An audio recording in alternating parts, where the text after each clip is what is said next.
Bienvenue à tous et merci d'être ici aujourd'hui. Nous sommes sur le point de nous lancer dans un voyage dans une histoire véritablement captivante et énigmatique, qui vous fera réfléchir aux mystères qui se trouvent au-delà de notre compréhension. C'est le récit incroyable d'Elena, une femme qui a été confrontée à la mort et est revenue avec une vision si profonde qu'elle croit qu'elle porte un message vital pour toute l'humanité. Après son expérience de mort imminente, Elena a émergé avec un aperçu du futur, rempli d'avertissements effrayants et de signes urgents qui exigent notre attention. Aujourd'hui, nous allons nous plonger dans son voyage, explorer les visions troublantes qu'elle a rencontrées et comprendre pourquoi elle ressent un puissant besoin de partager ce message crucial avant que le temps ne s'écoule. Dès le moment où Elena s'est réveillée ce matin-là, elle a senti que quelque chose n'allait pas. La lumière du soleil filtrait à travers les rideaux fins, projetant une chaude teinte dorée sur les murs de sa chambre. Pourtant, plutôt que de se sentir réconfortée par la douce lueur de la lumière matinale familière, elle sentit un poids étrange et inexplicable peser sur sa poitrine. C'était une pression inconfortable, comme une force invisible qui la tenait captive. Elle se frotta les yeux, se demandant si elle n'avait pas simplement passé une nuit agitée, mais peu importe à quel point elle essayait de s'en débarrasser, la sensation persistait, persistante et troublante. Alors qu'elle balançait ses jambes sur le bord du lit et se levait, le tapis moelleux sous ses pieds nus lui semblait apaisant, mais l'oppression dans sa poitrine ne faisait que s'intensifier. Son mari, Marc, était déjà en bas en train de préparer du café, et elle pouvait entendre le murmure bas de la télévision dans la cuisine, un son qui apportait généralement un sentiment de paix. C'était samedi, le jour qu'ils avaient réservé au repos et à la détente, un jour pour être libres d'obligations et de rendez-vous juste tous les deux, profitant d'une journée tranquille ensemble. Mais alors même qu'elle se dirigeait vers la salle de bain, cette sensation de pression s'intensifia, et une sueur froide commença à perler sur son front comme si son corps l'avertissait de quelque chose. Elena s'aspergea le visage d'eau, regardant dans le miroir tandis que son reflet la regardait en retour. Ses yeux bruns, habituellement pleins de vie, semblaient ternes et distants. Son teint était inhabituellement pâle, comme s'il avait perdu toute vitalité. Elle inspira profondément, essayant de se calmer. « C'est juste du stress », murmura-t-elle, essayant de rationaliser le malaise qui l'envahissait. Des pensées sur son emploi du temps exigeant et la date limite du projet qui planait sur elle comme un nuage noir envahirent son esprit. « Tu vas bien. » Ce n'est rien. Mais malgré tous ses efforts pour repousser cette pensée, une voix calme et insistante en elle murmurait le contraire. Ce n'était pas seulement du stress, c'était quelque chose de plus, quelque chose qu'elle ne parvenait pas encore à comprendre pleinement. Elena s'habilla rapidement, enfilant son pull préféré, un vêtement doux et surdimensionné que Marc lui avait offert lors de leur dernier voyage sur la côte. C'était un pull qui l'enveloppait habituellement de chaleur et de confort, un vêtement qui lui donnait l'impression d'être dans un câlin. Mais aujourd'hui, ce n'était pas juste un pull. Aujourd'hui, c'était comme une armure, un bouclier qu'elle se sentait obligée de porter. Elle essaya de sourire en descendant les escaliers, mais il était forcé, presque étranger, et n'atteignit pas tout à fait ses yeux. « Bonjour, chérie », la salua Marc avec sa gaieté habituelle alors qu'elle entrait dans la cuisine. Il était au fourneau, en train de retourner des crêpes, l'arôme alléchant du beurre et du sirop d'érable remplissant l'air. La scène devant elle était si ordinaire, si typiquement domestique, qu'Elena se retrouva presque à rire de l'absurdité de sa propre tension. Comment quelque chose pouvait-il aller de travers un jour comme celui-ci? Tout semblait si normal. Pourtant, alors qu'elle essayait de repousser le malaise, elle pouvait le sentir persister obstinément en arrière-plan. Elle se força à sourire, se penchant pour l'embrasser sur la joue. « Bonjour », répondit-elle, sa voix essayant de s'aligner sur son ton optimiste, mais elle tomba à plat. Elle attrapa une tasse et se versa une tasse de café fumant, inhalant l'arôme riche et profond. Pendant un bref instant, la routine familière la calma, lui offrant un sentiment de réconfort. Ensemble, ils s'assirent à la table de la cuisine, déjeunèrent et se livrèrent à une légère conversation quotidienne. Le nouveau chien du voisin, l'émission qu'ils avaient regardée la veille et de vagues projets de randonnée pour le week-end. Mais alors que Marc continuait de parler, Elena se sentit s'éloigner de la conversation. Son esprit semblait flotter loin du présent, et l'oppression dans sa poitrine qui avait été autrefois une pression inconfortable s'était maintenant transformée en une douleur sourde et pulsatile qui irradiait dans son bras gauche. « Elena, ça va ?» La voix de Marc transperça ses pensées embrumées. Elle cligna des yeux, réalisant qu'elle avait regardé son assiette d'un air vide, sa fourchette suspendue à mi-chemin de sa bouche. Elle revint brusquement à l'instant présent, forçant un sourire qui semblait fragile comme s'il pouvait se briser à tout moment. « Oui, je vais bien, dit-elle, essayant de le convaincre, ainsi que lui-même. Je suis juste un peu en dehors de mon corps aujourd'hui. Peut-être que je suis en train d'attraper quelque chose. » Les sourcils de Marc se froncèrent d'inquiétude alors qu'il tendait la main par-dessus la table, sa main serrant doucement la sienne. « Tu es sûr? Tu n'as pas l'air en forme. » Ces mots étaient prononcés avec une tendresse qui donna envie à Elena de calmer son inquiétude, mais la vérité était qu'elle ne se sentait pas bien, pas du tout. Elle lui fit un petit signe de tête, sa main serrant la sienne en retour, bien qu'elle lui parût faible. « Je vais bien. J'ai juste besoin d'un peu de repos, je pense. » Mais dès que les mots quittèrent sa bouche, elle sentit une vague soudaine de vertige s'abattre sur elle. La pièce s'inclina, tournoyant dans un tourbillon vertigineux. Elle ferma les yeux, espérant se calmer, mais la sensation ne fit qu'empirer, comme si le monde lui-même se détachait. « Elena ?» La voix de Marc était plus aiguë maintenant, empreinte d'une inquiétude qui lui envoya un frisson dans le dos. Il se leva rapidement, le frottement de sa chaise contre le sol carrelait résonnant dans la pièce par ailleurs silencieuse. « Elena, qu'est-ce qui ne va pas ?» Sa voix était pleine d'urgence, le calme du matin maintenant complètement brisé. Elena ouvrit lentement les yeux, mais sa vision était déformée, brouillée par la douleur accablante. Les lumières de la cuisine au-dessus d'elle semblaient déformées, éblouissantes comme des formes étranges et méconnaissables. Sa poitrine semblait écrasée, la douleur devenant maintenant intense, vive et insupportable. Chaque respiration lui semblait une tâche impossible, et ses poumons semblaient la trahir. C'était comme si une pointe d'acier froide avait été enfoncée dans ses côtes, la clouant impuissante à la chaise. Je ne sais pas, halta-t-elle, sa voix tendue et faible. Ça fait mal, Marc. Ça fait mal. Marc fut instantanément à ses côtés, ses mains agrippant ses épaules dans une tentative désespérée de la réconforter. Son contact était chaleureux, mais sa voix tremblait de panique. Respire, Elena. Essaie de respirer. J'appelle le 911. Ces mots fendirent la brume de douleur, et elle put voir la peur qui avait pris racine dans ses yeux, la peur même qu'elle avait redouté de reconnaître, la réalisation indéniable que quelque chose n'allait pas du tout.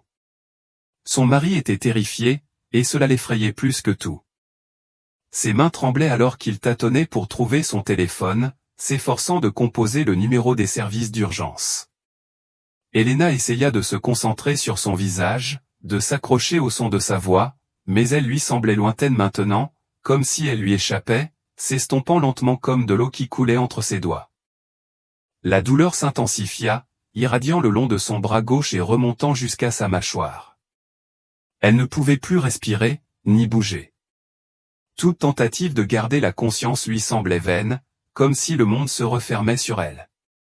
La dernière chose qu'elle enregistra clairement fut le visage de Marc, déformé par la terreur pure, ses yeux brillants de larmes retenues. « Elena, reste avec moi », supplia-t-il, sa voix se brisant sous la tension de sa peur. « S'il te plaît, reste avec moi. » Mais elle ne pouvait pas. La pièce autour d'elle semblait se brouiller, les bords s'assombrissant dans l'obscurité. Elle se sentit basculer en arrière, une sensation lente et lourde comme si elle tombait dans le vide. Et puis, il n'y eut plus rien. Quand Elena rouvrit les yeux, elle se retrouva suspendue dans un espace vaste et infini. Elle n'était ni debout, ni allongée. C'était comme si la gravité avait relâché son emprise sur elle, la laissant flotter sans effort dans l'obscurité. Le monde autour d'elle n'était pas sombre comme on pourrait le craindre, mais plutôt une noirceur douce et veloutée, une obscurité réconfortante, comme la partie la plus profonde de l'océan ou le ciel par une nuit sans lune. Elle tourna la tête, s'attendant à revoir le décor familier de sa cuisine, ou peut-être le visage de Marc qui la regardait, mais il n'y avait rien. Pas de mur. Pas de plafond. Pas de sol. Juste un espace ouvert et sans fin. Étonnamment, ce n'était pas terrifiant. En fait, elle ressentait une curieuse sensation de calme, comme si elle s'était immergée dans une étreinte douce et chaleureuse ou une paix qui semblait la submerger par vagues. « Où suis-je » murmura-t-elle au silence, sa voix étrange et étrangère dans le silence. Elle ne lui parvint pas. Les mots semblèrent disparaître dans l'obscurité, engloutis tout entier par l'immensité qui l'entourait. Puis, sans prévenir, elle sentit quelque chose. Ce n'était ni visible ni audible, mais c'était indubitable une présence, vaste et ancienne, comme si la structure même de l'espace s'était déplacée en réponse à elle. Cela l'entourait comme une douce brise, pas une sensation physique, mais un sentiment profond et résonnant. Dans cette présence, Elena sentit quelque chose de chaud ou une douce lumière qui ne rayonnait pas de l'extérieur d'elle, mais du plus profond de sa poitrine, là où la douleur avait été autrefois. Elena, murmura une voix, non pas d'un endroit qu'elle pouvait voir, mais directement dans son esprit, aussi douce qu'un soupir. La voix n'était pas la sienne, mais elle lui parlait comme si elle l'avait toujours connue. « Tu n'es pas censé être ici, pas encore. »« Qui es-tu » La voix d'Elena tremblait, son cœur s'emballant dans sa poitrine. Mais alors même que les mots quittaient ses lèvres, elle sentit un profond sentiment instinctif que cela dépassait sa compréhension. Ce n'était pas une personne qui lui parlait, ce n'était pas humain. C'était quelque chose d'autre, quelque chose de bien plus ancien, une présence qui semblait à la fois réconfortante et déconcertante. Elle n'était pas liée par une forme ou une identité. C'était une force, une conscience qui l'enveloppait comme si le tissu même de l'existence s'était déplacé pour communiquer avec elle. « Il y a quelque chose que tu dois voir », répondit la voix, son ton doux mais insistant. « Tu dois te souvenir. » « Te souvenir de quoi » demanda Elena, sa voix faible, le poids du moment pesant sur elle. Mais avant qu'elle ne puisse recevoir une réponse, l'obscurité autour d'elle commença à se tordre et à onduler, comme si la réalité elle-même se déroulait. L'air lui-même semblait se courber et se déplacer, révélant quelque chose qui se trouvait au-delà du voile de sa conscience. Soudain, elle ne flottait plus, n'était plus suspendue dans l'immensité intemporelle. Elle était debout ou du moins, c'est ce qu'elle avait l'impression de faire. Et devant elle, une vision commença à se matérialiser. Au début, la scène était trouble et indistincte, comme si on essayait de voir à travers une vitre embuée. Mais au fil des secondes, elle commença lentement à devenir plus nette. Elle vit une ville inconnue au son horizon irrégulier et sombre, illuminée sur fond de ciel étouffé par la tempête. Mais il y avait quelque chose de profondément anormal. Les bâtiments, autrefois imposants et majestueux, s'effondraient maintenant, leur structure se désintégrant sous ses yeux. Les rues en contrebas étaient submergées par l'eau, inondées rapidement, tandis que les gens se bousculaient, paniquaient, leurs visages gravés de peur et de confusion. Le sol tremblait sous leurs pieds et Elena pouvait entendre un grondement profond et obsédant qui résonnait dans la terre elle-même, comme si elle était en agonie. « Qu'est-ce que c'est » chuchota Elena, sa voix tremblant de terreur. Elle essaya d'assimiler la scène, mais la vision qui s'offrait à elle était si bouleversante, si surréaliste, qu'elle la laissa sans souffle. La présence, cette force vaste et ancienne, semblait répondre par un profond soupir de tristesse, un deuil presque cosmique. « C'est ce qui arrive, » dit la voix, son ton lourd de tristesse et d'urgence. « Et tu dois le leur dire. Tu dois le leur faire comprendre.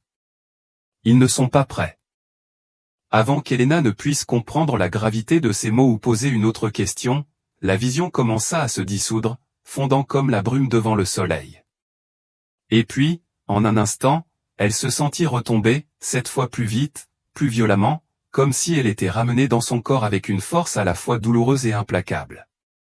La sensation était comme si elle était tombée d'une hauteur écrasante, le monde tournait alors qu'elle s'effondrait, jusqu'à ce que les limites de sa conscience se remettent en place avec une secousse, la forçant à revenir au présent. Avec un halètement soudain, les yeux d'Elena s'ouvrirent brusquement et elle se retrouva à fixer les lumières fluorescentes brillantes et stériles d'une chambre d'hôpital. La luminosité vive et clinique contrastait fortement avec l'étendue sombre et infinie qu'elle venait de quitter. Au-dessus d'elle, le visage de Marc apparut, strié de larmes, son expression un mélange d'épuisement et de soulagement accablant.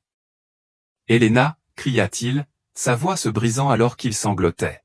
« Oh mon Dieu, tu es de retour, tu vas bien. » Mais Helena n'allait pas bien.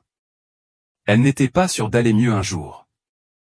Son corps tremblait de façon incontrôlable et son cœur battait dans sa poitrine comme un tambour, trop vite, trop fort. Au moment où elle reprit connaissance, tout la frappa d'un coup, la vision, la connaissance, la certitude. Elle se souvint de tout. La ville était en ruine. Les eaux montaient. La terreur sur les visages des gens. Et surtout, le sentiment accablant que le monde se dirigeait vers quelque chose d'inimaginable, de dévastateur et qu'il n'était pas prêt. Son esprit s'emballait, frénétique et agité, tandis que son corps était immobile, trop faible pour bouger. Le bip rythmique du moniteur cardiaque était désormais régulier, un rappel constant et ancré qu'elle était toujours en vie. Mais ce n'était qu'un pouls. Son corps était vivant, mais son âme avait l'impression d'avoir été irrémédiablement changée. Son corps semblait plus lourd que jamais, comme si elle portait le poids de toute la vision, le poids de la connaissance qu'elle détenait désormais. Les fragments de ce qu'elle avait vu tourbillonnaient dans son esprit, nets et vifs, bien plus clairs que n'importe quel rêve qu'elle avait jamais fait. Ils étaient gravés dans sa conscience, ne s'effaçant pas comme le font habituellement les rêves. Au lieu de cela, ils s'affinaient à chaque seconde qui passait, s'installant profondément dans ses os. Et dans le silence de la chambre d'hôpital, elle pouvait encore sentir l'étrange étreinte froide de cet endroit surnaturel, l'obscurité qui l'avait entourée, réconfortée et terrifiée à la fois. Une infirmière entra dans la pièce, son visage calme et professionnel tandis qu'elle vérifiait les moniteurs, ses mouvements pratiqués et efficaces. « Comment vous sentez-vous, Madame Bennett ?» demanda-t-elle doucement, son ton gentil mais détaché. Helena essaya de trouver les mots, mais ils restèrent coincés dans sa gorge comme des éclats de verre. Comment pouvait-elle expliquer ce qu'elle avait vécu? Comment pouvait-elle articuler la sensation de flotter au-delà du temps, d'être bercée par une présence vaste et ancienne qui parlait directement à son âme? Comment pouvait-elle décrire le poids de la connaissance qui lui avait été transmise? Elle se contenta d'un sourire faible et fragile. « Je vais bien, dit-elle, mais sa voix était rauque, enrouée, comme si elle criait depuis des heures. L'infirmière hocha la tête, griffonnant quelque chose sur son dossier, mais elle leva les yeux avec une expression inquiète. « C'est bon à entendre. Vous nous avez tous fait une sacrée frayeur. Nous avons cru vous avoir perdu pendant un moment. » La gorge d'Helena se serra à ces mots. Elle déglutit difficilement, la réalisation s'installant, lourde et réelle. « Je pense que vous l'avez fait. » L'infirmière arrêta son stylo toujours en l'air, ses sourcils se fronçant de confusion. « Que voulez-vous dire ?» Helena ouvrit la bouche pour répondre, mais les mots s'évaporèrent sur sa langue. Comment pouvait-elle expliquer l'impossible? Comment pouvait-elle expliquer ce qu'elle avait vu et ressenti sans paraître complètement folle? Elle secoua la tête, son corps tremblant sous le poids de la vérité qu'elle ne pouvait pas partager. « Ce n'est rien, » dit-elle doucement, le mensonge ayant un goût amer sur sa langue. C'était une expérience étrange. Marc entra dans la pièce, l'air fatigué mais indéniablement soulagé. Son visage était tiré, des cernes sous les yeux et ses cheveux étaient en désordre, comme s'il y avait passé ses mains de frustration et d'inquiétude. Lorsqu'il la vit réveillée, son expression s'adoucit et il se précipita à ses côtés, lui prenant doucement la main dans la sienne avec une tendresse qui semblait transmettre un mélange de soulagement et de peur persistante. « Helena, je pensais t'avoir perdue, » murmura-t-il, la voix brisée par l'émotion. « Je pensais que tu étais partie. » Elle lui serra la main, sentant la chaleur réconfortante de son toucher. C'était une petite connexion ancrée qui l'ancrait dans le présent. Mais même si elle voulait rester avec lui à cet instant, la réalité semblait différente maintenant, fragile, instable. C'était comme si elle était à cheval sur deux mondes, un pied dans l'ordinaire et l'autre s'attardant dans un royaume qui défiait l'entendement. « Marc, dit-elle doucement, la voix rauque à cause de la brutalité de l'expérience. Je n'étais pas simplement inconsciente. J'étais ailleurs. Il fronça les sourcils, sa main tenant toujours la sienne alors qu'il écartait doucement une mèche de cheveux de son visage. Son regard était rempli d'inquiétude, mais il y avait aussi un soupçon de confusion. « Elena, tu as été inconsciente pendant quelques minutes, expliqua-t-il, son ton essayant de la rassurer. Les médecins ont dit que c'était un arrêt cardiaque très bref. Tu étais cliniquement morte, mais ils t'ont ramenée à la vie. » Son cœur s'emballa à nouveau lorsqu'elle se rappela la sensation de s'échapper, les visions qui l'avaient envahi. Non, cela n'avait pas duré seulement quelques minutes. Ce qu'elle avait vécu s'était étiré d'une manière qui semblait au-delà du temps lui-même. Elle fixa Marc, essayant de lui faire comprendre la vérité de ce qui s'était passé, mais les mots semblaient vaciller, pris dans le gouffre entre ce qu'il pouvait comprendre et ce dont elle avait été témoin. « Non, dit-elle, sa voix tremblante au début, puis gagnant en force. Ce n'était pas juste quelques minutes. J'avais l'impression que cela avait duré des heures, peut-être des jours. J'étais à cet endroit, dans ce vide. Mais ce n'était pas vide. Il y avait quelque chose, quelqu'un là avec moi. Quelque chose qui me parlait. » Les sourcils de Marc se froncèrent plus profondément, et pendant un moment, son expression était un mélange d'inquiétude et de doute. Il tendit la main pour toucher sa joue, le geste était tendre, mais ses mots étaient plus hésitants. « Elena, tu as traversé beaucoup d'épreuves, dit-il doucement, essayant d'expliquer l'impossible. C'était peut-être une hallucination, un effet secondaire de ton cerveau qui luttait pendant l'accident cardiaque. »« Non, dit-elle fermement, secouant la tête. Sa voix était maintenant plus confiante, même si l'incertitude dans ses yeux lui faisait toujours mal. Ce n'était pas une hallucination. C'était réel. Je pouvais le sentir. J'ai vu des choses, Marc. J'ai vu l'avenir. Ses yeux s'écarquillèrent à ces mots, son regard vacilla de surprise, mais il y avait aussi quelque chose d'autre là-dedans, quelque chose qui reflétait le doute, de la même manière dont il la regardait quand elle avait fait un rêve particulièrement étrange et essayait d'insister sur le fait que cela signifiait quelque chose. Il ne parvenait pas à saisir le poids de ces mots, comme si l'idée qu'elle voit le futur était tout simplement trop tirée par les cheveux pour être acceptée.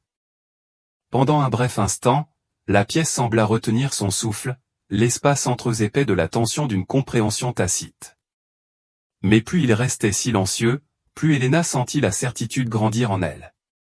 Ce qu'elle avait vécu, ce qu'elle avait appris, n'était pas seulement un fragment de son imagination. C'était un avertissement, une vision qu'elle devait partager. Mais serait-il jamais capable de vraiment comprendre ? « Que as-tu vu » demanda Marc avec précaution, sa voix prudente, comme s'il avait peur de la pousser trop loin. Elena secoua la tête, les larmes qui menaçaient de couler se rassemblant enfin dans ses yeux. Son souffle se bloqua dans sa gorge, et pendant un moment, elle lutta pour former les mots. Il lui semblait impossible d'exprimer l'énormité de ce dont elle avait été témoin, de mettre en mots quelque chose qui semblait si réel, si indéniablement vrai, et pourtant si éloigné de tout ce que quiconque pouvait comprendre. « Je ne sais même pas comment le décrire, » murmura-t-elle, la voix tremblante d'émotion. « J'ai vu des villes s'effondrer, la terre trembler et les océans monter. Les gens couraient, hurlaient. C'était le chaos, comme la fin du monde. Et il y avait cette présence, ce guide, je crois. Il m'a dit que je devais me souvenir, que je devais le dire à tout le monde. Il m'a dit que nous n'étions pas prêts pour ce qui allait arriver. » Marc lui serra la main, son toucher doux mais incertain, comme s'il ne savait pas comment la retenir sans la briser davantage. Il expira lentement, son regard scintillant d'inquiétude et de confusion. Puis, d'un ton plus calme et plus apaisant, il parla. Le temps, plus doucement, commença-t-il comme s'il essayait de garder sa voix calme comme s'il avait peur que son monde ne s'effondre à nouveau s'il disait la mauvaise chose. Tu as vécu une expérience traumatisante, Elena. Une expérience de mort imminente. Des expériences comme celle-là peuvent être intenses. Le cerveau fait des choses étranges quand il est privé d'oxygène. Elena retira sa main de la sienne, la frustration bouillonnant en elle comme un feu incontrôlable. Elle avait été patiente, mais c'était trop. Elle ne pouvait pas le laisser rejeter ce qu'elle avait vu, ce qu'elle savait être vrai. Non, Marc, dit-elle, sa voix s'élevant de colère, l'émotion se déversant enfin. Tu n'écoutes pas. Ce n'était pas un rêve, et ce n'était pas mon cerveau qui me jouait des tours. C'était réel. Cela va arriver, et nous ne sommes pas prêts pour cela. Marc la regarda, son visage un mélange d'inquiétude et de perplexité, déchiré entre l'envie de réconforter sa femme et son besoin profondément enraciné de donner un sens à la situation. Il prit une profonde inspiration, essayant de se calmer avant de parler à nouveau. D'accord, dit-il finalement, son ton plus doux maintenant comme s'il essayait de la rencontrer à mi-chemin, allons-y doucement. On va trouver une solution, d'accord? Mais pour l'instant, tu as besoin de te reposer. Tu as traversé beaucoup d'épreuves. Elena hocha la tête, même si cela semblait être un geste creux. Extérieurement, elle obéissait, mais intérieurement, elle bouillonnait. Pourquoi ne pouvait-il pas le voir? Pourquoi ne pouvait-il pas comprendre la gravité de ce qu'elle disait? Les visions, la certitude, comment pouvait-il ne pas la croire? Cela la faisait se sentir petite et impuissante. Alors que Marc quittait la pièce à contre-séhure pour se reposer, Elena s'allongea contre l'oreiller, le poids de l'épuisement s'installant enfin. Mais le confort du sommeil lui échappait. Au lieu de cela, la chambre d'hôpital sombre, remplie uniquement du doux bourdonnement des machines, lui semblait suffocante. Elle ferma les yeux, espérant un peu de paix, mais dès qu'elle le fit, l'obscurité derrière ses paupières se déplaça.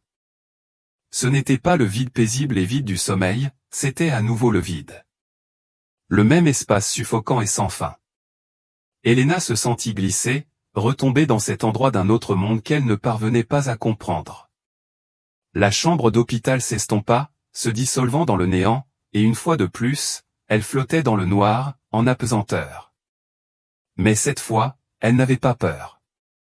Elle savait ce qui se passait. La présence était là, attendant, et elle n'avait d'autre choix que d'écouter. « Tu es revenu » dit la voix, s'enroulant autour d'elle comme un murmure porté par une douce brise, mais sa présence était indéniable, lourde de sens. Elena prit une profonde inspiration, un calme l'envahit, auquel elle ne s'attendait pas. Elle se sentit ancrée, comme si elle avait pris conscience de l'ampleur de ce qui se déroulait. « Qui es-tu » demanda-t-elle, sa voix ferme mais chargée de la gravité du moment. Il y eut un bref silence, une pause si profonde qu'il semblait que le temps lui-même s'était arrêté. L'univers retint son souffle avec elle. Puis, la voix répondit, son ton presque apaisant dans sa certitude. « Je ne suis pas quelque chose que tu peux nommer ou comprendre, dit-elle. Je suis un guide, un messager. Tu as été amené ici parce que tu as besoin de voir.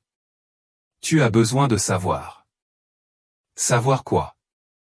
La voix d'Elena était plus forte maintenant, alimentée par une curiosité intense qui avait remplacé les restes de sa peur antérieure. L'obscurité qui l'entourait commençait à changer. Ce n'était pas le vide sans fin qu'elle avait ressenti auparavant, maintenant, il y avait une douce lumière, subtile mais présente, qui révélait lentement les formes des choses qu'elle ne pouvait pas pleinement saisir. Le monde autour d'elle se formait, se remodelait, pièce par pièce, comme un puzzle qui se mettait au point. Des flashs d'images jaillirent dans son esprit, des villes, des océans, des gens, mais ces images n'étaient plus fugaces. Elles étaient plus lentes, plus délibérées, se déployant devant elle comme une vision destinée à être vue dans son intégralité. Elle vit une vague gigantesque, dominant l'horizon d'une ville. L'eau s'écrasa sur les bâtiments avec une force qui les brisa comme du verre fragile. La terre sous la destruction gémit et se fendit, le feu et la fumée s'élevèrent dans le ciel en panaches épais et suffocants. Le chaos dans son esprit s'intensifia lorsqu'elle vit des gens désespérés, frénétiques, leurs visages cachés par d'étranges masques de fortune. Leurs yeux étaient écarquillés de terreur, à la recherche de quelque chose ou n'importe quoi au milieu des décombres. Des foules inondaient les rues, se révoltaient, se bousculaient pour trouver toutes les ressources qu'elles pouvaient trouver. C'était un monde qui se déchirait de toutes parts, une civilisation en ruine au bord de l'effondrement. Mais au moment où les images menaçaient de la submerger, elles changèrent. Le chaos commença à s'estomper, remplacé par quelque chose d'inattendu. Elle vit des gens se rassembler, les mains entrelacées, formant un grand cercle unifié autour d'un feu ardent. Ils chantaient, leurs voix s'élevant ensemble dans un chant harmonieux et émouvant qui emplissait l'air d'un sentiment d'espoir. Même si le ciel au-dessus d'eux restait sombre, une lumière vive rayonnait du centre de leur cercle, brillant férocement et régulièrement, devenant plus brillante à chaque instant qui passait. Le contraste entre la destruction et l'espoir était frappant, un rappel de la possibilité que même dans les moments les plus sombres, la lumière puisse émerger.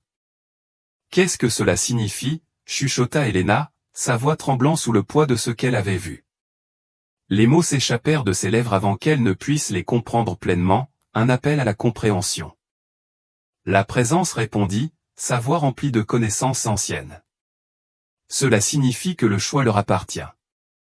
C'est à l'humanité de décider quel chemin elle prendra. L'obscurité les consumera, ou ils s'élèveront ensemble et, dans leur unité, trouveront la lumière. Elena ferma les yeux, laissant les mots s'installer dans sa conscience. Elle l'avait vu et elle avait compris. Mais quelqu'un d'autre le pouvait-il? Le monde pouvait-il voir ce dont elle avait été témoin avant qu'il ne soit trop tard? La voix avait parlé, et le poids de ses mots pesait lourdement sur les épaules d'Elena. La tragédie dont elle parlait semblait inévitable, mais il y avait encore une chance si seulement le monde pouvait écouter. Voici les chemins qui se trouvent devant votre monde. L'un mène à la destruction, l'autre a une chance de guérison, avait dit la voix, son ton triste, comme si elle avait été témoin d'innombrables moments d'avertissement similaires qui n'avaient pas été entendus. L'avenir n'est pas fixé, mais les choix doivent être faits bientôt. Tu as vu l'avertissement, Elena. Tu dois le partager. Mais comment, avait crié Elena, sa voix pleine de désespoir. Personne ne me croira. Ils penseront que je suis folle. La voix avait été douce dans sa réponse. Tu n'es pas la première à voir. Il y en a eu d'autres. Certains ont écouté, d'autres non. Mais tu as été choisi parce que tu vas parler, et cette fois tu dois les faire écouter. L'urgence s'était installée en elle, une pression dans sa poitrine qui ressemblait plus à une force inéluctable qu'à un simple symptôme. Et s'il était trop tard, avait-elle demandé, la peur s'insinuant dans sa voix. Un long silence avait suivi, comme si la voix méditait le poids de sa question. Puis elle avait répondu doucement, presque tendrement, il n'est jamais trop tard pour espérer. Mais la fenêtre se referme. Préparez-vous et préparez ceux que vous aimez. Vous avez reçu un cadeau, mais c'est aussi un fardeau. La lumière s'était atténuée autour d'elle, et elle s'était sentie tirée vers le présent, vers la réalité. Elle avait essayé de s'accrocher, de poser plus de questions, mais en vain. L'obscurité l'avait engloutie, puis, avec un halètement, elle était de retour dans la chambre d'hôpital, le cœur battant, la respiration superficielle. Elle s'était redressée, serrant fermement la couverture avec des mains tremblantes. Le moniteur cardiaque s'était accéléré, ses bips correspondant au rythme effréné de son pouls. Le désespoir l'envahissait. Elle appuya sur le bouton d'appel, sentant qu'elle allait se briser de l'intérieur. Une infirmière se précipita à l'intérieur, les yeux écarquillés d'inquiétude. « Madame Bennett, vous allez bien? Votre rythme cardiaque a augmenté. » Elena pouvait à peine reprendre son souffle alors qu'elle regardait l'infirmière, les yeux écarquillés d'urgence. « Je dois sortir d'ici, dit-elle, sa voix tendue par un sentiment de malheur imminent. J'ai besoin de parler à des gens. Quelque chose arrive, et nous manquons de temps. » L'infirmière hésita, puis se déplaça pour vérifier les moniteurs, mais les mots d'Elena étaient comme un poids sur sa poitrine. Elle pouvait le sentir, quoi qu'on lui ait envoyé, c'était trop important pour l'ignorer. L'avertissement devait être partagé. Mais qui la croirait? Plus tard, lorsque l'infirmière revint, changeant l'intraveineuse d'Elena avec un sourire désinvolte, Elena se força à se concentrer sur le présent, même si son esprit était ailleurs. Elle leva les yeux vers le plafond, le bourdonnement de la chambre d'hôpital ne faisant rien pour calmer le chaos qui tourbillonnait en elle. « Tu as l'air d'aller un peu mieux aujourd'hui, » remarqua l'infirmière, essayant de la rassurer. « Je me sens différente, » répondit Elena, la voix teintée d'incertitude. Je ne sais pas comment l'expliquer. L'infirmière lui jeta un coup d'œil, sentant peut-être le tremblement dans ses paroles, mais hocha simplement la tête. C'est normal, dit-elle doucement, un air de compréhension traversant son visage.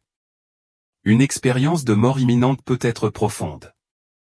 Parfois, elle change la façon dont les gens voient le monde.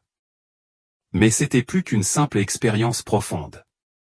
Elena le sentait au plus profond d'elle-même, quelque chose allait arriver, et elle était la seule à le savoir.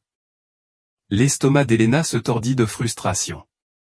Elle savait que cela allait arriver à quelqu'un, même un médecin, essaierait de l'expliquer, de faire croire que c'était un symptôme de son cerveau qui luttait pour faire face au traumatisme. Mais cela ne changeait pas la réalité qu'elle avait vécue. Les visions étaient toujours vives dans son esprit, la terreur, l'urgence de l'avertissement, trop réelle pour être ignorée. Je ne l'imagine pas, dit-elle, sa voix plus forte cette fois, bien qu'elle tremblait légèrement. Ce n'était pas juste une hallucination. Je l'ai ressenti. J'ai vu des choses. Des choses qui se produiront si nous ne faisons rien à ce sujet. Le docteur Caldwell l'étudia attentivement, ses yeux gentils mais toujours sceptiques. Je crois que vous croyez ce que vous avez vu, Elena, dit-il doucement. L'esprit humain est puissant, surtout dans les situations extrêmes. Parfois, il crée des rêves saisissants ou même des délires temporaires en réponse à un traumatisme. C'est votre cerveau qui essaie de traiter une expérience de mort imminente. La poitrine d'Elena se serra à ces mots, mais elle refusa de reculer. Et si ce n'était pas seulement mon esprit, demanda-t-elle, sa voix mêlant peur et détermination. Et si c'était réel? Et si on m'avait montré quelque chose, un avertissement? Le docteur Caldwell ne répondit pas immédiatement. Il resta assis là, le poids de ses mots suspendus dans l'air. La pièce semblait trop calme, trop silencieuse. Elena pouvait entendre le faible bourdonnement des machines autour d'elle, le bip régulier de son moniteur cardiaque. Elle pouvait sentir la poussée de son propre pouls sous sa peau, plus rapide maintenant, presque erratique. Je ne peux pas l'expliquer, dit-il finalement, son ton pensif.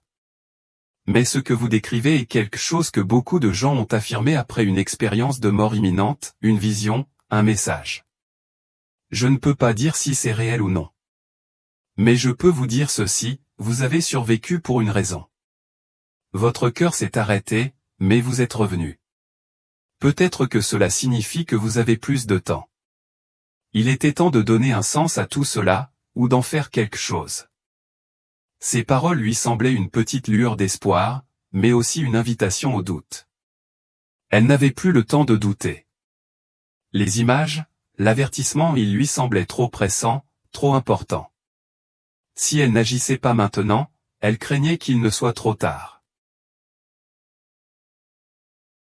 Je ne sais pas comment les faire écouter, dit-elle, la voix brisée, le poids de la tâche pesant sur sa poitrine. Comment puis-je faire en sorte que les gens me croient? Le docteur Caldwell se pencha en avant, son regard s'adoucissant avec quelque chose qui ressemblait presque à de la compassion. Tu n'as pas à le faire seul. Il y a des gens qui peuvent t'aider. Et tu n'as pas besoin d'avoir toutes les réponses maintenant. Vas-y simplement étape par étape. D'abord, prends soin de toi. Mais Elena ne pensait pas pouvoir prendre son temps. L'urgence était trop grande, et elle le sentait au plus profond d'elle-même. Le monde s'effondrait, et personne d'autre ne semblait le remarquer. On lui avait montré l'avenir, et que les gens la croient ou non, elle ferait tout ce qu'il faudrait pour leur faire voir la vérité avant qu'il ne soit trop tard. Elena ferma les yeux, essayant de calmer sa respiration, mais les images étaient toujours là, vives et implacables. Les bâtiments qui s'effondraient, les vagues qui s'écrasaient, les gens qui hurlaient, c'était tout ce qu'elle voyait. Chaque partie d'elle voulait agir, avertir le monde, mais comment le pourrait-elle? Qui l'écouterait? Elle n'était qu'une femme qui avait survécu à une expérience de mort imminente.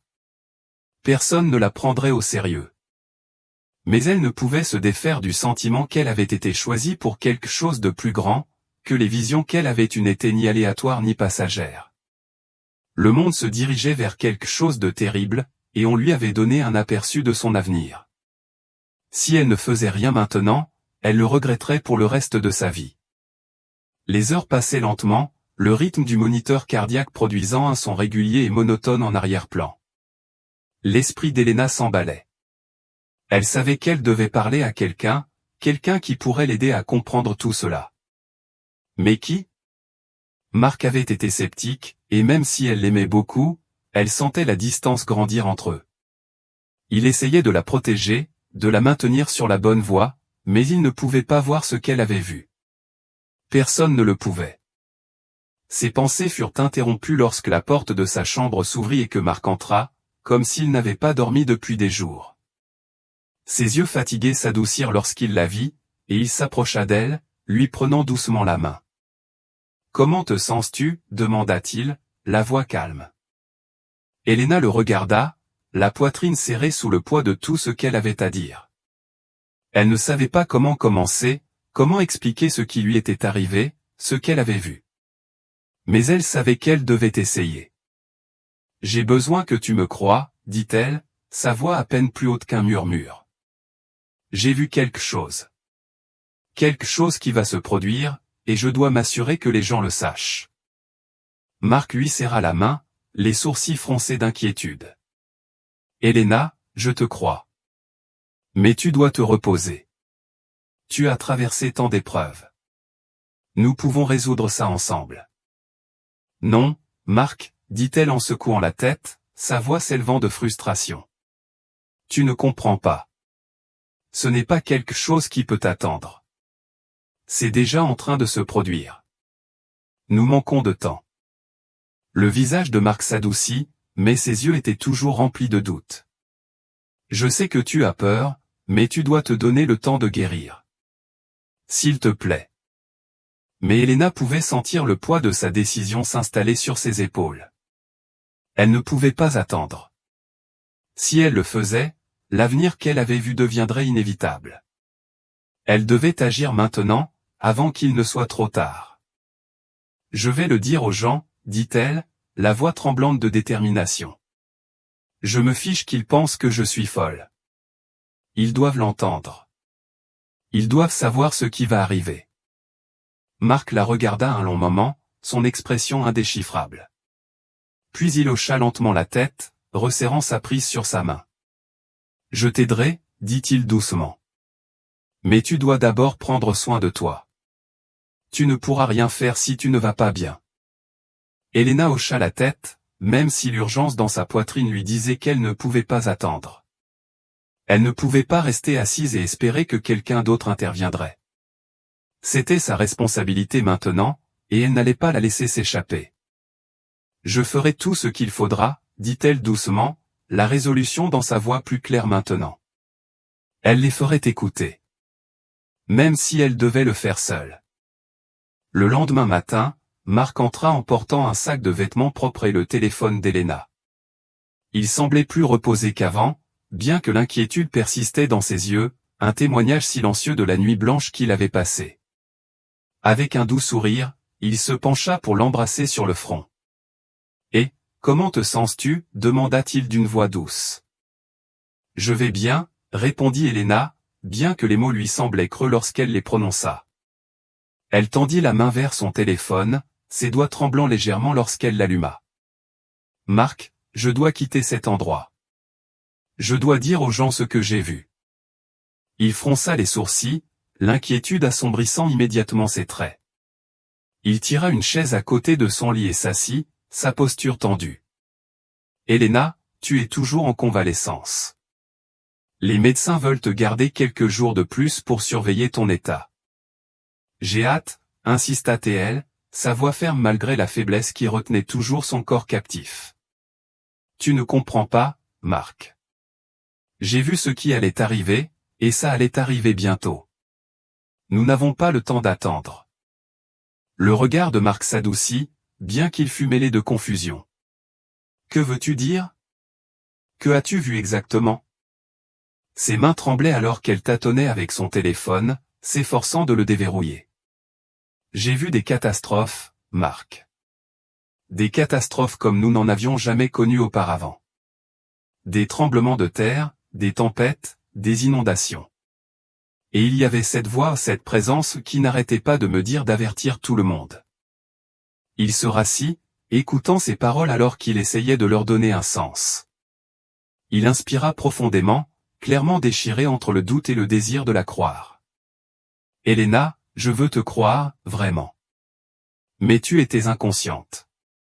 Les médecins ont dit que lorsque les gens sont inconscients aussi longtemps, il est courant de faire des rêves intenses ou des hallucinations. » Sa patience s'est brisée, la frustration inondant sa poitrine. « Ce n'était pas un rêve », a-t-elle dit, sa voix s'élevant dans le feu de sa conviction.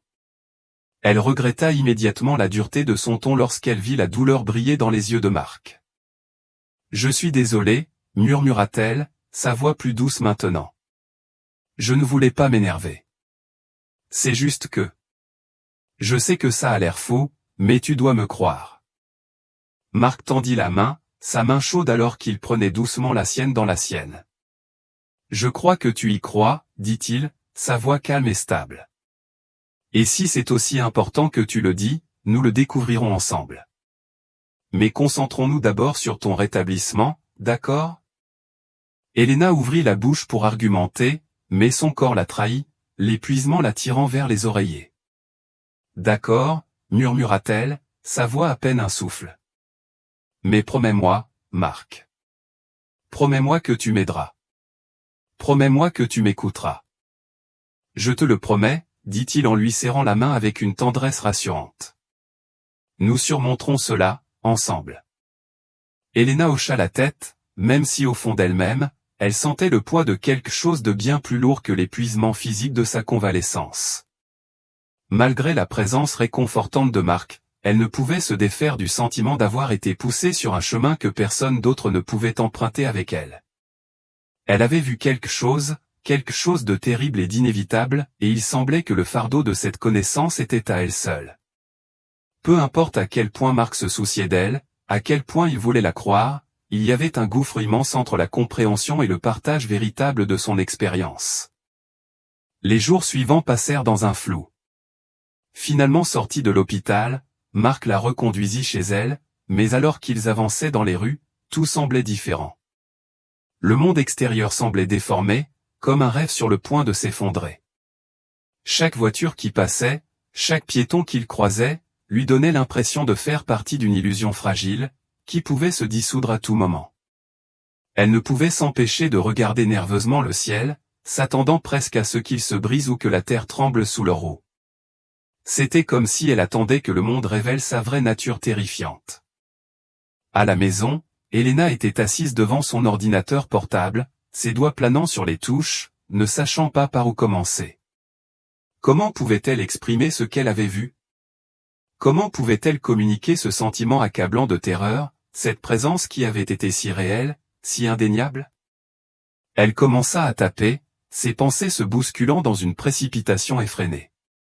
Les mots lui arrivaient presque plus vite qu'elle ne pouvait suivre, mais elle continua, sachant qu'elle devait partager cela, que quelqu'un, quelque part, devait comprendre.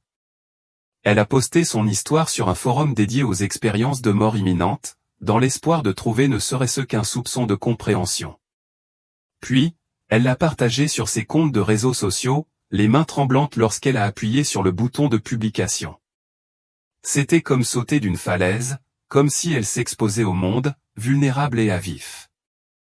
Les réponses sont arrivées rapidement, inondant son écran. Certaines étaient gentilles, offrant sympathie et soutien. D'autres étaient dédaigneuses, qualifiant son expérience de produit d'un traumatisme ou des effets persistants de médicaments.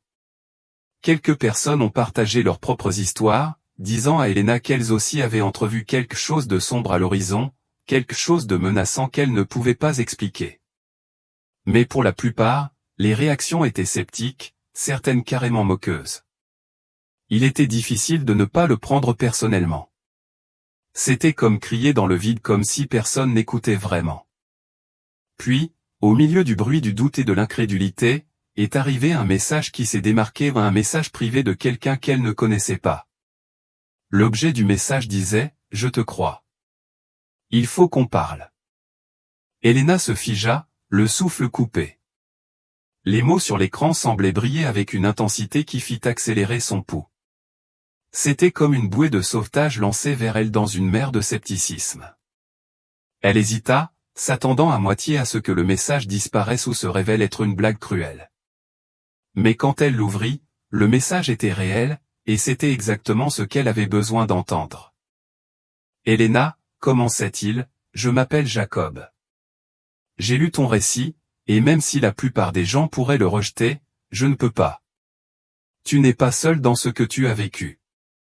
J'ai eu les mêmes visions, ressenti la même présence. Si tu le souhaites, contacte-moi. Nous devons en parler avant qu'il ne soit trop tard. » Son numéro de téléphone était indiqué en bas, et les mains d'Elena tremblaient alors qu'elle attrapait son téléphone portable. Ce n'était pas ce à quoi elle s'attendait, pas un inconnu, mais quelqu'un qui prétendait avoir partagé son expérience. Quelqu'un qui comprenait. Elle prit une profonde inspiration, le cœur battant dans sa poitrine, et composa le numéro. Les secondes lui semblèrent des heures pendant lesquelles elle attendit que l'appel soit connecté. Le téléphone sonna une fois, 2 fois, puis une voix grave répondit à l'autre bout du fil. « Elena » demanda la voix, un mélange d'espoir et de prudence dans son ton. « Oui » répondit-elle, sa voix à peine plus haute qu'un murmure. « Est-ce Jacob ?» Il y eut un moment de silence, comme si Jacob rassemblait ses pensées. « Merci d'avoir appelé » dit-il finalement. « Je n'étais pas sûr que tu me contacterais. Je sais à quel point tout cela doit être bouleversant. » Bouleversant n'était même pas le mot pour décrire cela. « Tu as dit que tu avais vu les mêmes choses, dit-elle, sa voix teintée de désespoir. Que as-tu vu?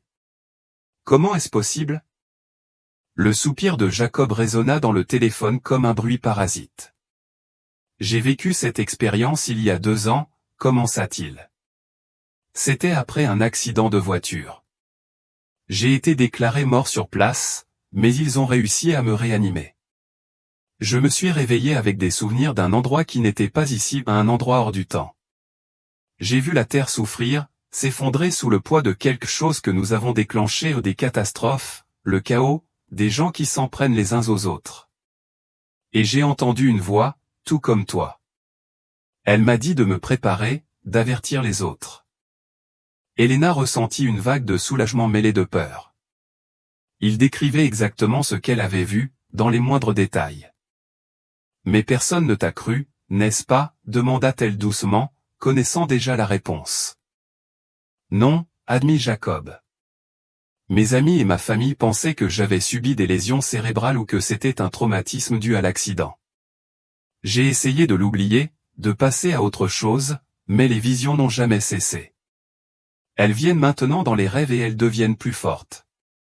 Je ne sais pas vraiment pourquoi, mais quand j'ai lu ton récit, j'ai eu l'impression qu'il s'agissait d'un signe, comme si j'étais destiné à te trouver. » Elena se frotta les tempes, essayant de donner un sens à tout cela. « Que faisons-nous » murmura-t-elle. « Je ne peux pas rester assise ici en sachant ce qui va arriver. Nous devons faire quelque chose. »« C'est pourquoi je t'ai contacté » dit Jacob avec urgence. « Il y en a d'autres, Elena. Des gens comme nous. Je les ai discrètement rassemblés, en tendant la main à ceux qui ont vécu la même chose. Nous nous rencontrons en ligne et partageons ce que nous avons vu. Ce n'est pas grand-chose, mais c'est quelque chose. Nous avons essayé de trouver un moyen de diffuser le message, d'amener les gens à écouter avant qu'il ne soit trop tard. » Elena avait le souffle coupé. « D'autres?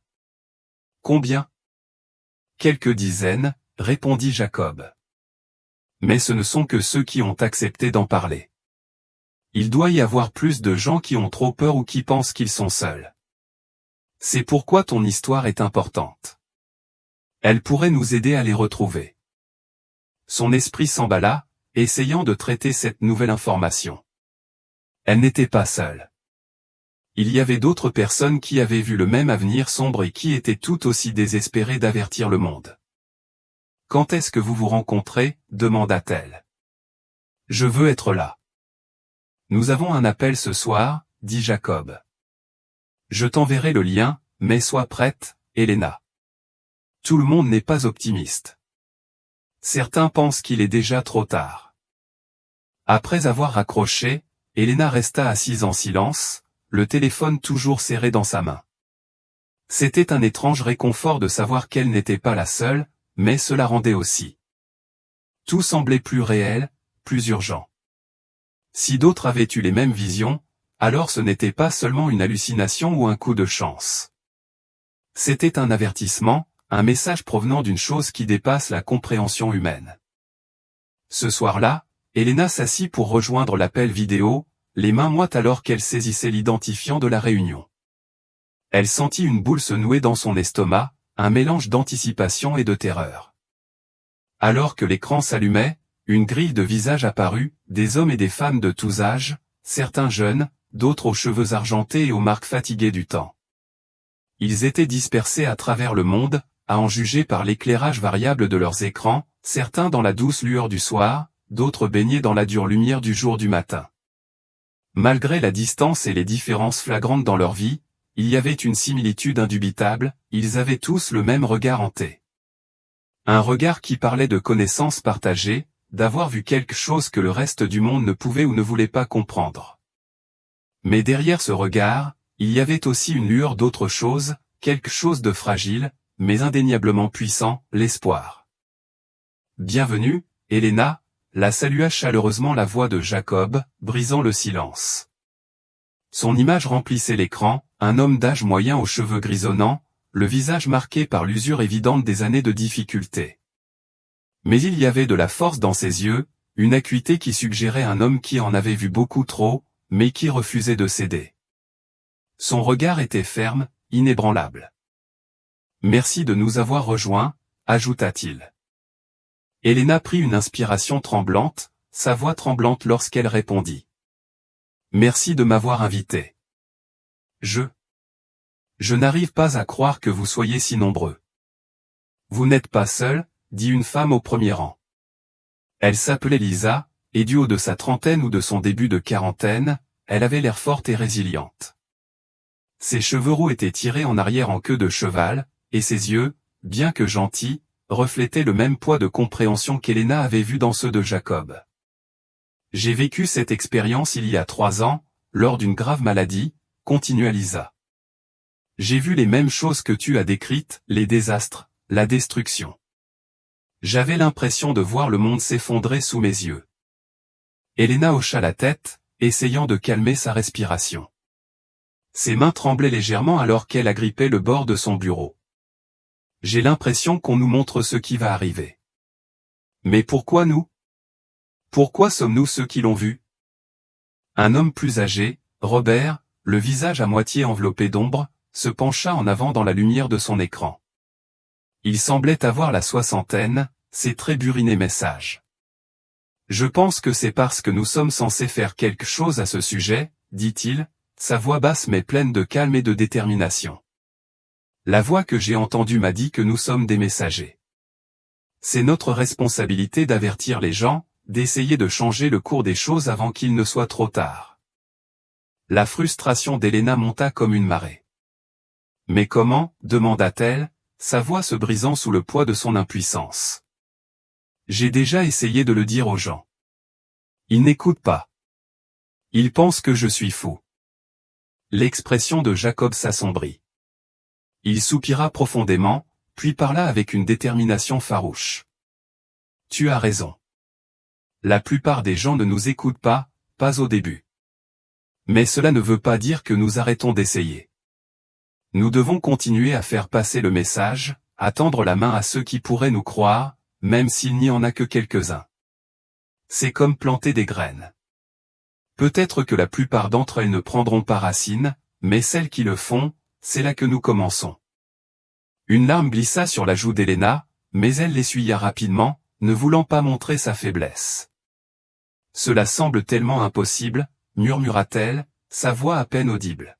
« Nous sommes confrontés à quelque chose de bien plus grand que nous. C'est comme si nous combattions une tempête invisible, et personne ne nous croit. » Robert la regarda avec une tristesse profonde et compréhensive dans les yeux. « C'est peut-être la partie la plus difficile, dit-il doucement. Mais c'est aussi la raison pour laquelle nous ne pouvons pas nous arrêter. Si nous n'essayons pas, qui le fera? Nous sommes ici parce que nous avons été choisis, que nous le voulions ou non. Et cela signifie que nous devons continuer à avancer, même lorsque cela semble sans espoir. Nous ne savons pas comment l'histoire se termine, mais nous savons que nous devons nous battre jusqu'au bout. Tu n'as pas tort, dit la voix douce de Daniel, un homme qui avait écouté tranquillement jusqu'à présent. Ses paroles étaient mesurées, mais il y avait une pointe de résolution tranquille en elle. Il avait l'air jeune, peut-être dans la vingtaine, avec des cernes sous les yeux, comme si le sommeil l'avait abandonné depuis longtemps. Mais c'est peut-être le but. Peut-être qu'il faut quelque chose d'impossible pour réveiller les gens. C'est peut-être pour cela que nous avons été choisis ou pour être ceux qui n'abandonnent pas, même lorsque cela semble sans espoir. Elena se rassit, absorbant ses paroles. Le poids de leurs expériences partagées pesait lourd dans l'air. L'appel s'est prolongé pendant des heures, chaque personne offrant son histoire, ses peurs et racontant les réactions qu'elle avait reçues de ceux qui l'entouraient. C'était un mélange de chagrin et d'espoir, un cri collectif dans le vaste vide indifférent du monde. Mais plus que de simples histoires de souffrance, il y avait aussi un sentiment indéniable d'unité, un rassemblement de force. Au moment où l'appel s'est finalement terminé, Elena se sentait à la fois épuisée et étrangement énergisée, comme si elle s'était branchée sur un courant de détermination partagée. Alors que l'écran commençait à s'éteindre et que les autres se déconnectaient, Jacob resta en arrière. Il rencontra le regard d'Elena à travers l'écran, son expression sérieuse, mais aussi empreinte d'une chaleur qui la fit se sentir moins seule. « Je suis content que tu nous aies trouvés, Elena, dit-il, sa voix ferme.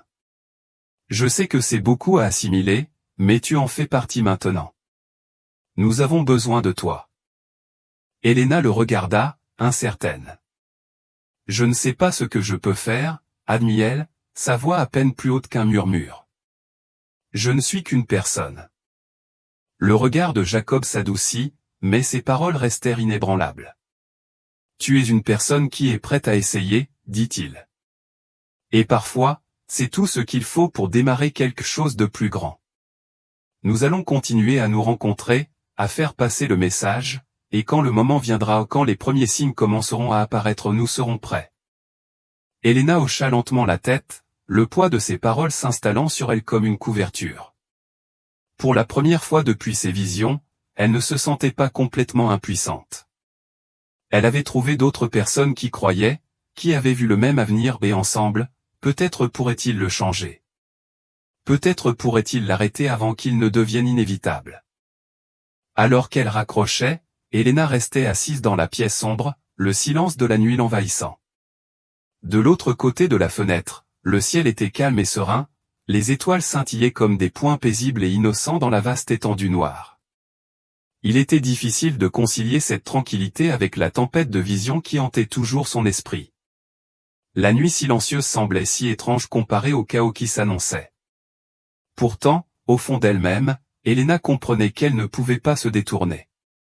L'avenir arrivait, que le monde y soit prêt ou non, et elle se battrait de toutes ses forces pour s'assurer que lorsqu'il arriverait, il ne se produirait pas sans bataille. Elena ouvrit brusquement les yeux et, pendant un instant, elle fut désorientée, incapable de se rappeler où elle se trouvait. La pièce était toujours plongée dans la douce pénombre du petit matin, et seule une infime lueur de soleil parvenait à percer les lourds rideaux. Le bruit de la douche qui coulait au loin lui indiqua que Marc était déjà debout. Elle se redressa lentement, sentant le poids des dernières semaines peser sur elle comme une lourde pierre. Elle avait l'impression que son monde entier avait été consumé par cette tempête incessante de nuits blanches, de recherches interminables et de réunions nocturnes avec le groupe. Les visions, toujours si vives, si réelles, n'avaient pas faibli. Chaque fois qu'elle fermait les yeux, elle revenait, des villes englouties sous les vagues, des incendies consumant tout sur leur passage, des gens courant terrorisés. C'était comme un cauchemar qui se répétait, mais en pire. Elle savait que ce n'était pas qu'un rêve. C'était un aperçu d'un avenir possible, qui semblait inévitable.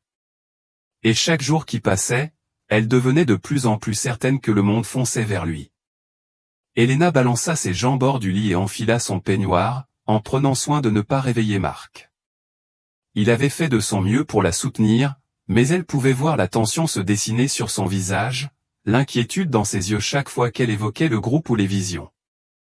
Il ne l'avait pas dit ouvertement, mais elle le sentait, il commençait à douter d'elle. Peut-être était-ce dû à sa façon de devenir si distante, son esprit toujours à des kilomètres, hanté par des images auxquelles elle ne pouvait échapper. Ou peut-être était-ce dû à la façon dont ses yeux semblaient en permanence assombris par le poids du savoir qu'elle portait en elle. Il voulait que les choses redeviennent normales, mais la normalité n'existait plus, pas après ce qu'elle avait vu. En bas, elle se servit une tasse de café, la vapeur s'élevant en volutes délicates. Elle s'assit à la table de la cuisine, regardant par la fenêtre le monde extérieur. La matinée était paisible, trompeusement paisible. Les oiseaux gazouillaient gaiement et quelques feuilles dansaient sur la pelouse dans la douce brise. Il était difficile de concilier cette scène tranquille avec le chaos dont elle avait été témoin dans ses visions. Le contraste était saisissant, comme une mélodie douce et belle jouée sur une tonalité discordante et menaçante qu'elle seule pouvait entendre. Son téléphone vibra sur le comptoir, l'attirant de ses pensées. Elle le décrocha et vit un message de Jacob, appel d'urgence dans 10 minutes. C'est en train d'arriver. Les mots la frappèrent comme une décharge électrique. Elle n'avait pas besoin de demander ce qu'il voulait dire. Ils avaient tous attendu ce moment, observé les signes, les changements subtils dans le monde qui indiquaient le début de ce qu'ils avaient vu dans leur vision partagée. Et maintenant, il semblait que le moment était venu. Son cœur s'emballa alors qu'elle se précipitait pour ouvrir son ordinateur portable, se connectant à la hâte à l'appel vidéo. Des visages commencèrent à apparaître sur l'écran, chacun plus anxieux que le précédent. Le visage de Jacob remplit bientôt l'écran, son expression grave, ses yeux embrumés par la même urgence qui avait envahi ceux d'Elena.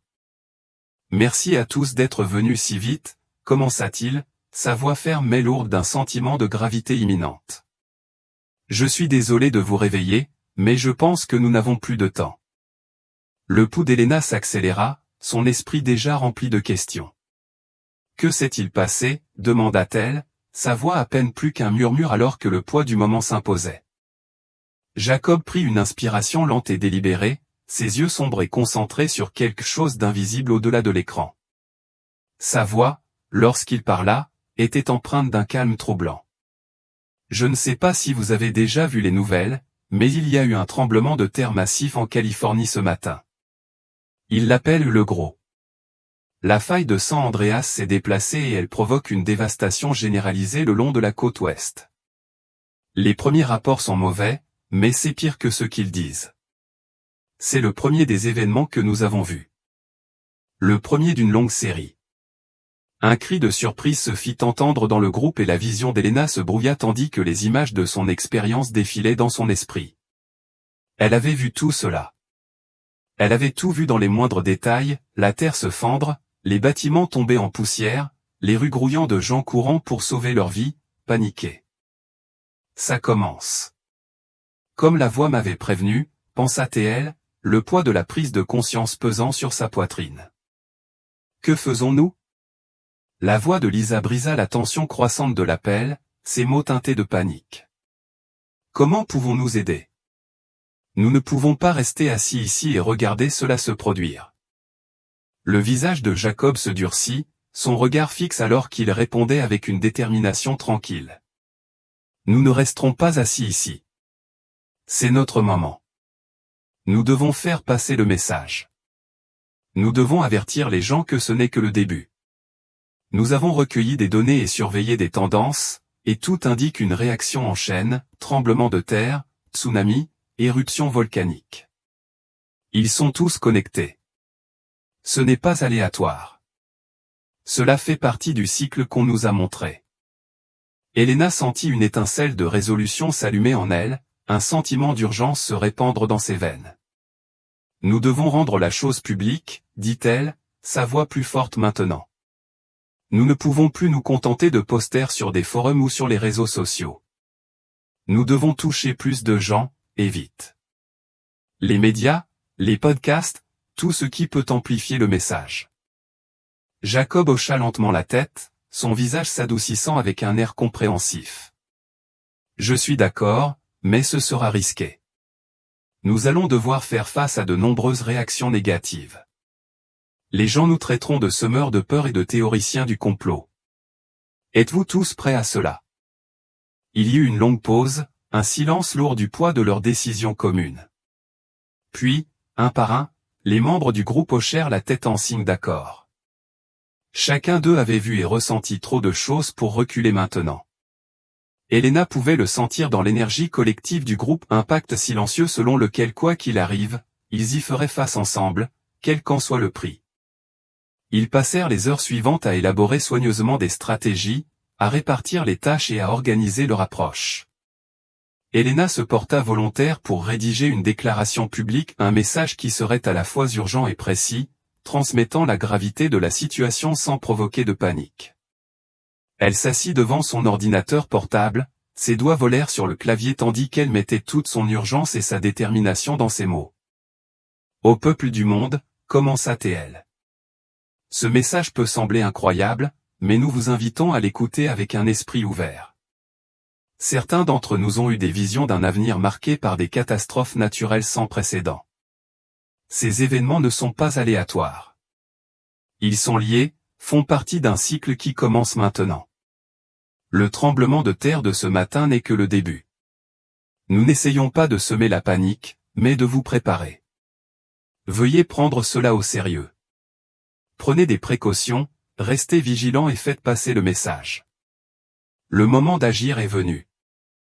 Alors qu'elle terminait sa dernière phrase, Helena ressentit un sentiment de finalité.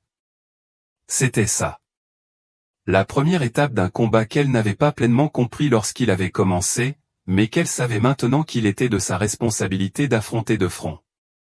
Le message allait être diffusé et le monde allait devoir l'écouter, qu'il la croie ou non. Helena relut la déclaration, le cœur battant dans sa poitrine. Ce n'était pas parfait, mais c'était un début, une première étape cruciale. Après une dernière inspiration profonde, elle l'envoya à Jacob, qui le transmit immédiatement au reste du groupe. En quelques instants, il fut publié sur toutes les plateformes de médias sociaux auxquelles il pouvait accéder. Maintenant, tout ce qu'il pouvait faire était d'attendre, impuissant mais résolu. La réponse fut instantanée. En quelques heures, le message était devenu viral. Des milliers de commentaires affluèrent, certains remplis d'éloges et de soutien, tandis que d'autres étaient moqueurs et dérisoires. Les sceptiques étaient bruyants, les accusant d'exploiter la tragédie pour attirer l'attention, les qualifiant d'imposteurs et rejetant leur message comme rien de plus qu'un appel désespéré à la pertinence. Mais, au milieu du ridicule, il y avait aussi des messages de personnes qui prétendaient avoir vu les mêmes choses ou des visions qui reflétaient celles d'Helena. Certains partageaient leurs expériences de rêves inquiétants, d'autres décrivaient des sentiments inexplicables de terreur. Le message du groupe se répandait plus vite que prévu, atteignant des personnes qu'ils n'auraient jamais pensé rencontrer. Au fil des heures, les nouvelles en provenance de Californie se sont aggravées. Les ravages causés par le tremblement de terre ont été aggravés par une série de répliques violentes et une alerte au tsunami a été lancée pour toute la côte pacifique. Helena a suivi la retransmission en direct avec un sentiment d'effroi, son esprit s'emballant tandis que les images défilant sur l'écran reflétaient les visions mêmes qui la hantaient depuis des semaines. Des quartiers entiers ont été submergés, des gens ont été évacués dans le chaos et le ciel s'est assombri par la fumée des incendies provoqués par la rupture des conduites de gaz. C'était en train de se produire. Le monde assistait à la première catastrophe de la longue série qu'elle avait prévue. Marc rentra tôt du travail, le visage pâle et tiré. « Helena, as-tu vu ce qui se passe ?» demanda-t-il, la voix tendue par l'incrédulité alors qu'il déposait son sac près de la porte. « C'est partout dans les nouvelles. » Elle hocha la tête, la gorge serrée alors qu'elle faisait un geste vers l'écran. « C'est ce que j'ai vu, » murmura-t-elle. « C'est le futur qu'on m'a montré. » Marc resta figé, fixant l'écran alors que son visage se tordait d'un mélange de peur et d'incrédulité. « Je ne voulais pas te croire, » admit-il, la voix brisée. « Je pensais que c'était juste un traumatisme, quelque chose que ton esprit inventait, mais maintenant. » « Ce n'est pas grave, » dit-elle doucement, tendant la main pour prendre sa main tremblante. « Je ne voulais pas y croire non plus. Mais c'est réel. Et ça arrive. Il lui serra la main, ses yeux se remplissant de larmes alors que le poids de tout cela s'installait. « Que faisons-nous maintenant » demanda-t-il, sa voix à peine plus haute qu'un murmure. Elena inspira profondément, sa détermination se renforçant. « Nous continuons, dit-elle fermement, la voix ferme. Nous continuons à avertir les gens. Nous continuons à essayer de leur faire comprendre. C'est tout ce que nous pouvons faire. » Les jours qui suivirent furent un brouillard de chaos et d'incrédulité. Le tremblement de terre n'était que le début. Bientôt, des rapports firent surface sur des éruptions volcaniques le long de la ceinture de feu du Pacifique, suivies d'une série de tempêtes sans précédent frappant l'Atlantique. Chaque nouvelle catastrophe semblait confirmer tout ce qu'ils avaient vu. Les avertissements du groupe commencèrent à gagner en popularité, repris par des journalistes indépendants, des petits médias et des podcasts désireux de partager leur histoire. Ils furent interviewés dans plusieurs émissions, leur message se répandant bien au-delà de leurs attentes. Ce qui avait commencé comme un appel désespéré à l'aide s'était transformé en mouvement, et alors que le monde continuait à s'effondrer, Elena savait qu'il ne faisait que commencer. Mais la réaction fut implacable. Les médias grand public les avaient qualifiés d'alarmistes, leurs avertissements rejetés comme rien de plus qu'une théorie du complot. Les responsables gouvernementaux ont rapidement rejeté l'idée que les catastrophes faisaient partie d'un schéma plus vaste, insistant sur le fait que chaque événement était simplement un événement aléatoire et isolé. Les critiques ont pesé lourd sur Elena. La responsabilité de porter ce message d'être la messagère d'un monde qui refusait de l'écouter lui semblait presque insupportable. Elle était épuisée, mentalement et physiquement vidée. Mais chaque fois qu'elle pensait abandonner, un message apparaissait dans sa boîte de réception de quelqu'un qui avait vu les mêmes choses, quelqu'un qui croyait. Ces messages, ces expériences partagées la poussaient à continuer, lui rappelant qu'elle n'était pas seule dans ce combat. Une nuit, elle s'est connectée à l'appel de groupe, s'attendant à voir les visages habituels, mais il y avait des dizaines de nouvelles personnes, des visages pleins de peur, de détermination et d'urgence. Elle a alors réalisé à quel point le monde était en train de se réveiller. « J'ai eu une vision », a déclaré une femme, la voix tremblante d'émotion. « J'ai vu la terre se fissurer, le feu se déverser. J'ai vu tout ce que vous avez décrit. » Sa voix tremblait, mais la douleur dans ses mots était indéniable. Les uns après les autres, d'autres prirent la parole, chacun partageant une vision similaire, chacun rempli de la même peur et de la même urgence qui hantait Elena depuis le début. C'était comme si le voile entre les mondes s'était aminci et que de plus en plus de gens commençaient à voir ce qu'ils avaient vu. Leur voix emplissait l'appel d'un étrange mélange de peur, d'espoir et de compréhension, une reconnaissance collective de quelque chose de bien plus grand qu'eux-mêmes. La voix de Jacob coupa le murmure croissant des voix, calme et constante, mais pleine de conviction. « C'est ça, dit-il. C'est ainsi que nous changerons l'avenir en nous unissant, en refusant de nous détourner. Il n'est pas trop tard. Nous avons encore le temps. » Elena sentit le poids de son propre fardeau s'alléger, juste un peu. Elle inspira profondément, la tension dans sa poitrine se relâchant. Pour la première fois, elle sentit une lueur d'espoir, le genre d'espoir qui ne semblait pas naïf, mais fort et inébranlable. L'avenir était encore incertain, certes, mais elle savait maintenant qu'il n'y ferait pas face seul. Le mouvement, le groupe, les gens qui y croyaient, ils étaient tous là, debout côte à côte. Et cela, réalisa-t-elle, pourrait bien faire toute la différence.